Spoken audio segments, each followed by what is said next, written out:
The cost of living and inflation are major threats to the political fortunes of the Republicans in the majority in Washington. Recent polling and recent elections that saw Democrats surging indicate that voters are unsatisfied with the state of the economy and rising prices. While 3% inflation might seem manageable for consumers, they might feel the increases more cumulatively. Prices are up nearly 10% over the last 3 years. But the White House has some options for bringing down the cost of living ahead of the midterms. However, some options to help with inflation would raise new political problems, and some run counter to other policy goals of the administration. Sweeping tariffs have been a fixture of Trump 2.0, but many economists say they are also raising the cost of living.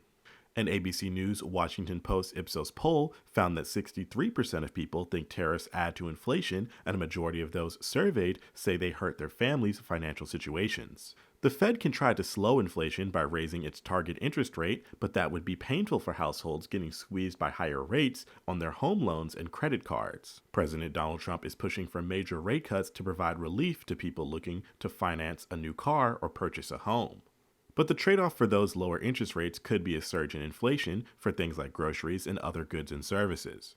The administration could pursue initiatives to encourage state and local governments to build more housing supply or reduce permitting and regulations surrounding home construction. The Road to Housing Act of 2025, authored by Senate Banking Committee Chairman Tim Scott and Senator Elizabeth Warren, passed the Senate last month and awaits House consideration. The bill would rework the federal government's role in housing and focus on expanding the housing supply, which would help with affordability.